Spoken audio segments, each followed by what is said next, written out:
Hi everybody, it's Sally from the Youth Gambling Awareness Program, or YGAP for short. I'm here today with my colleague Patricia, and today we're going to shine some light on stigma. But before we dive into that, I need some advice. I'm looking for a really good book to read. So I narrowed it down to about 3 books, and I need help choosing which one to start with. So Patricia, should I start with book number 1? So here it is, got a woman's face on it, looks kind of exciting.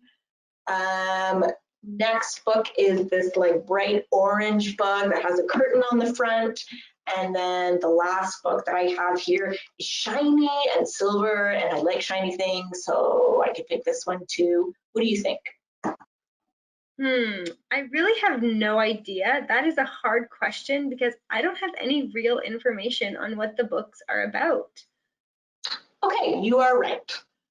You don't know the genre of the book, the author, the storyline. All you know is what's on the cover of the book. So you can only make assumptions about the storyline based on what you see the cover and what that looks like. So you have no real way of knowing if those assumptions are true or not. Patricia, I have another question for you. So here is a picture of Yassine, and here is a picture of Carol. Who would you say experiences problems with gambling? Am I supposed to make guesses based only on their looks? You want me to try to do that again? Okay, you noticed that, did you? I'm glad you did, and no, I'm not going to make you guess.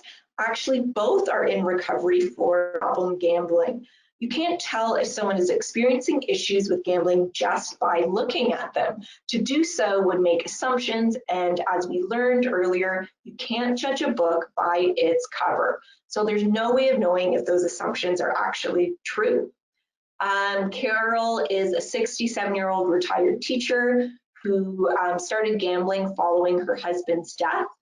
Yassine is a 17-year-old high school student who started gambling by making bets while playing video games. So these are their real experiences, even though the pictures have been changed.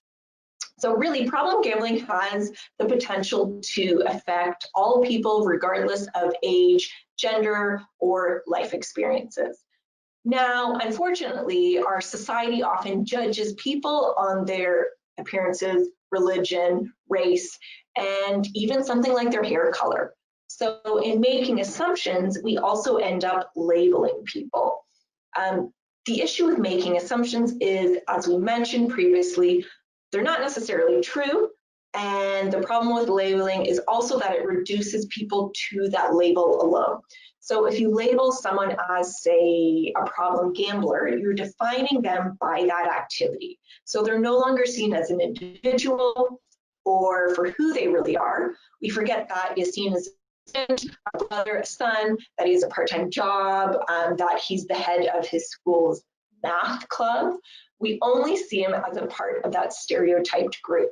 So labeling actually contributes to the creation of stigma. And Patricia, I'm sure you've heard of the word stigma before, but do you actually know its origins?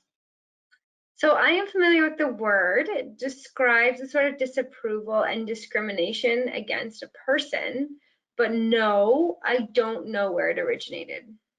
Okay. Well, it's actually an ancient Greek word that refers to a type of tattoo that was burned into the skin of criminals, slaves, or traitors as a mark of shame. So today, just like you said, Patricia, stigma is that invisible mark of discredit. So it's most often based on stereotypes and misinformation. And unfortunately, there are many things that people are stigmatized for that isn't just in relation to their gambling behavior. So people are often stigmatized for their race, religion, sexual orientation, mental health, and many other dimensions of their identity. So Sally, how can we work to end stigma? Well, as we discussed, you can't judge a book by its cover. We need to take time to educate ourselves before formulating and stating those opinions. We need and should invest time to learn how assumptions, stereotypes, and labeling can be dangerous and lead to discrimination and perpetuate stigma. So for those of you at home who are actually interested in learning more about stigma creation and how we can work together to fight against it, please join us for an upcoming webinar on this topic. So this webinar will happen on October 20th at 1:30 p.m. So please email me at ygap@niagara.ymca to register. And if you or someone in your life is experiencing issues related to problem gambling, go ahead and contact Connects Ontario at 1-866-531-2600 for free and confidential assistance. So thank you again for spending the day with us, and we hope you can join us on October 20th at 1:30 to continue this important conversation.